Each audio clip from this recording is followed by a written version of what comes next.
Assalamualaikum warahmatullahi wabarakatuh.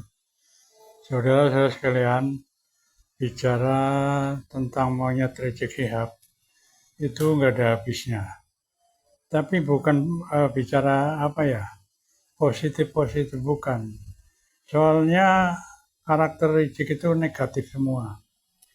Bagaimana nggak negatif? Dia itu tukang adu domba, tukang fitnah, tukang provokasi, tukang merendahkan kiai-kiai pribumi, tukang merendahkan orang lain, tukang merendahkan pemerintahan Indonesia, pokoknya semuanya direndahkan. Tukang nantang-nantangin orang, tukang nantang perang pribumi, pokoknya orang ini itu melebihi iblis ya. Iblis saja nggak begitu, iblis saja nggak pernah menantang-nantang. Ini si monyet Rizik Syihab ini semua orang ditantang. Jadi jelas kelakuannya melebihi iblis.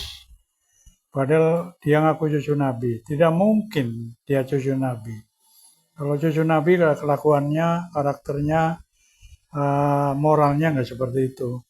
Setidaknya kalau cucu Nabi itu kalem, berilmu, ngalim, tidak banyak omong, tidak suka adu domba, tidak suka memfitnah, ya kan, tidak suka merendahkan orang lain. Itu paling tidak ciri-ciri cucu Nabi. Nah ini jauh sekali yang namanya monyet Rizik Syihab ini. Semuanya ditantangin. Kemarin aja barusan nantang perang ya pada grup-grup monyet, ormas monyet, jenderal monyet. Ini saya harap jenderal-jenderal ini bertindaklah. Jangan mau dilecehkan, jangan mau dihinakan. Bertindaklah. Tangkap itu. Benar Gus Dur. Gus Dur dulu pernah bilang, kalau Indonesia pengen aman, tangkap Rizik Syihab dan penjarakan. Itu pesan Gus Dur. Dan cobalah ditaati pesan Gus Dur itu. Ya, untuk itu ayo kita lihat video berikut ini. Plat G yang sekarang ini, sejauh mana sih hubungannya dengan mereka yang pernah dikutuk menjadi kera atau monyet? Silakan Anda analisa sendiri. Mimin hanya bisa tersenyum dengan narasi dan cacian Rizik Syihab yang notabene berhak blok grup G Yahudi. Akan tetapi justru mencibir PBI LS dan beberapa jenderal-jenderal yang mendukungnya disebut sebagai monyet. Apakah ini monyet teriak monyet?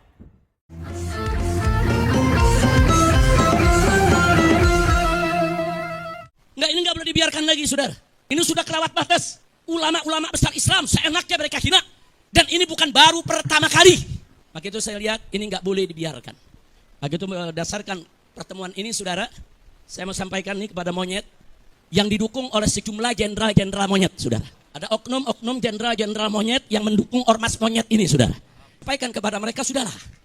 Capek kita. Kalian setiap hari menghina, memfitnah, capek. Kita perang aja deh. Kita perang aja. Saya siap untuk kobarkan perang melawan mereka dengan backingnya, sudah. Takbir. Umat Islam semua saya tanya, siap perang lawan gerombolan monyet? Takbir. Wa inna ilaihi raji'un.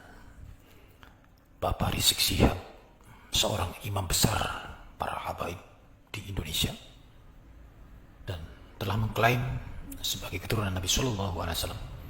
Ini sudah sebegitunya memanggil seseorang dengan nama hewan yang sangat hina. Sepertinya beliau sedang merasa sangat terganggu, akan tetapi merasa tidak memiliki daya untuk melawannya, sehingga keluarlah caci maki tersebut. Saudaraku, kurang apa Rasulullah Shallallahu Alaihi Wasallam dahulu dihina, dicaci maki, diancam untuk dibunuh? Apa sikap beliau? Tersenyum. Rasulullah tersenyum dan mendoakan musuh-musuhnya. Hasilnya mereka masuk Islam. Lalu Rizik Syihab yang klaim berdarah Nabi SAW ini bisa dipercaya sebagai keturunannya. Saudaraku, Habib yang kita kenal itu sudah terkonfirmasi berhaplok grup G. Artinya mereka berkebangsaan Yahudi. Apakah bangsa Yahudi itu hina? Tidak juga. Karena kemuliaan seseorang itu bukan berdasarkan bangsa atau bahkan keturunannya siapa, akan tetapi kepada ketakwaannya. Hikmah ayat dan juga kami nukil dari berbagai sumber, tafsir dari berbagai sumber. Kami bacakan surah Al-Baqarah ayat 65. A'udzubillahi minasyaitonirrajim. Bismillahirrahmanirrahim. Walaqad alimtumul ladzina i'tadaw minkum fis sabti faqulna lahum kunu qiradatan khasiin. Sungguh kamu benar-benar telah mengetahui orang-orang yang melakukan pelanggaran di antara kamu pada hari Sabtu. Lalu kami katakan kepada mereka, jadilah kamu kera yang hina. Mengapa bangsa Yahudi zaman dahulu bisa dikutuk menjadi monyet atau kera? Sebab mereka berlaku sangat sombong dan serakah. Mereka sombong bukan saja kepada manusia, tetapi juga sombong dan berani menentang Allah Subhanahu wa Ta'ala. Anda bisa bayangkan seberapa sombongnya monyet ketika mengambil makanan dan setelah mendapatkannya. Lalu, apakah bangsa Yahudi Platke ini masih keturunan dari monyet tersebut?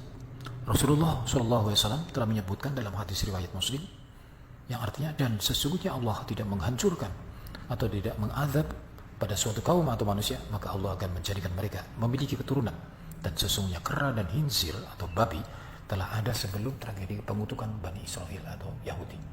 Kesimpulannya, kera dan khinzir atau babi yang ada sekarang ini bukan berasal dari keturunan Yahudi yang dikutuk oleh Allah, karena keduanya sudah ada sebelum Bani Israel Yahudi dikutuk menjadi monyet.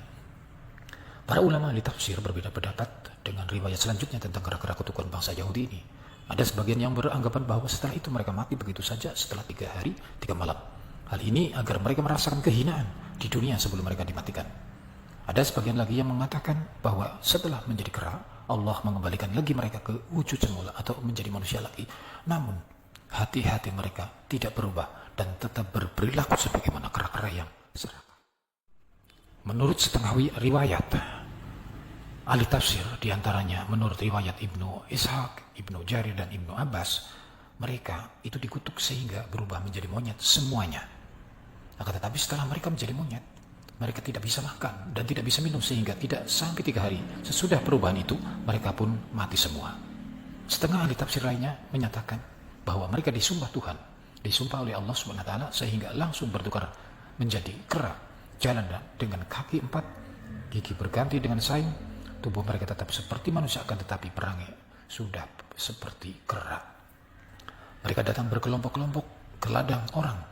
Bukan saja hasil ladang itu dimakannya sekenyang perut sampai berlebih sehingga terlihat di lehernya, akan tetapi batang-batang pisang, ketela, jagung yang mereka temui dirusaklah dan juga dipatahkan. Sesudah hasil mereka ambil, perladangan yang tinggal itu dirusaklah pula sehingga tidak bisa ditanami lagi atau tidak bisa tumbuh lagi. Kalau mereka dikejar pemiliknya, mereka pun berlari dan dari kejauhan, dari hutan-hutan, mereka mencibir, mencaci maki orang-orang yang mengejarnya atau pemilik ladangnya. Dari pernyataan Rizik Syihab ini, apakah ini yang disebut monyet, teriak monyet? Wallahu a'lam bishawab.